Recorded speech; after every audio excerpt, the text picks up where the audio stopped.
জামাত ইসলামী আজকে বিরোধী দল হিসাবে আমি শফিকুল ইসলাম মাসুদ জাতীয় সংসদ সদস্য হিসাবে এখানে হঠাৎ করে আপনাদের মাঝে এসেছি, ব্যাপারটা কিন্তু তা নয়। এই কাজ আমরা বিগত 22 বছর, আমি অন্তত ঢাকাতে বিগত 22 বছর এই কার্যক্রম সাধারণ একজন ঢাকাবাসী হিসাবে, দেশের একজন নাগরিক হিসাবে এই কাজ আমরা পরিচালনা করেছি। কেন? দ্বিতীয় গুরুত্বপূর্ণ হচ্ছে এই কারণে যে জামাত ইসলামীর 4 দফা কর্মসূচির এটা একটা কর্মসূচি, অর্থাৎ আমাদের 4 দফা কাজ, জামাতের মূল কাজ যেটি, সেই কাজের এটা একটা কাজ, সমাজ সংস্কার এবং সমাজ রাষ্ট্র সংশোধনে মানুষের পাশে থেকে কাজ করা।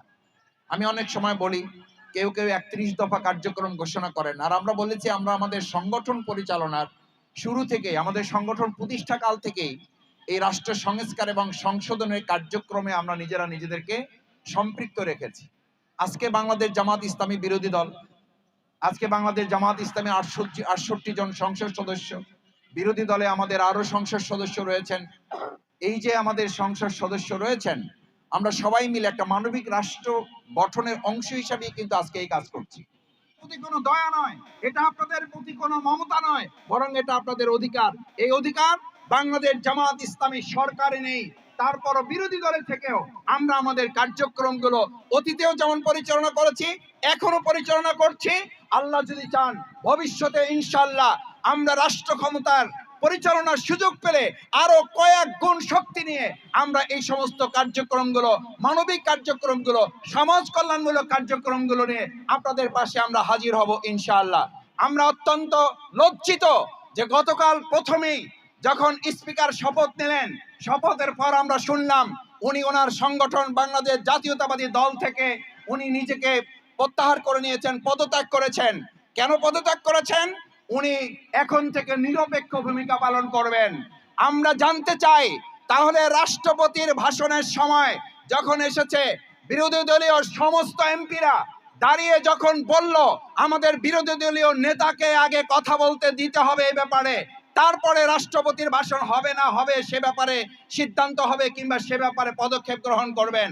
কিন্তু আমরা লক্ষ্য করলাম আমাদের বিরোধী দলীয় নেতা, আমাদের বিরোধী দলীয় উপনেতা, বিরোধী দলীয় হুইপ, তারা যখন মুখে কথা বলতে বলতে তাদের কণ্ঠস্বর পর্যন্ত জাতির কাছে, গোটা বিশ্বের কাছে পৌঁছে দিতে গিয়ে তারা যখন কণ্ঠস্বর ভেঙে ফেলেছেন, তারপরও আমরা দেখেছি স্পিকার 1 সেকেন্ডের জন্য তাদেরকে মাইক না দিয়ে স্পিকার ওই সময় নিরপেক্ষতা হারিয়ে ফেলেছেন।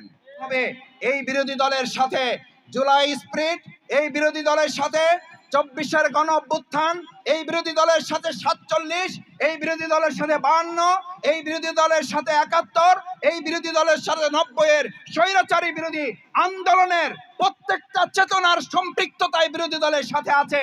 সুতরাং আগামী দিনে এই বিরোধী দল, আপনারা কেউ কেউ মনে করেন যে বিরোধী দল 77টা কিংবা 68টা যে কয়টা আসন পেয়েছে, এই আসনগুলোই মূল আসন ছিল না। আমাদের অনেক ভাইয়েরা জানতে চান, ভোট দিয়েছি এক জায়গায়, এমপি হয়ে গেছে আর একজন। সুতরাং 4.5 কোটি মানুষ যারা গণভোট দিয়েছে, এই 4.5 কোটি মানুষ আজকে অপেক্ষা করছে আর একটা নতুন বাংলাদেশ বিনির্মাণের জন্য। তাই আমরা চাই সম্মিলিতভাবে কাঁধে কাঁধ মিলিয়ে এগিয়ে গিয়ে সংসদকে কার্যকর করে আমরা কার্যকরী ভূমিকা পালন করব। সেই ক্ষেত্রে বিরোধী দল হিসাবে বাংলাদেশ জামাত ইসলামী তার জায়গা থেকে আমরা আমাদের কাজ করব।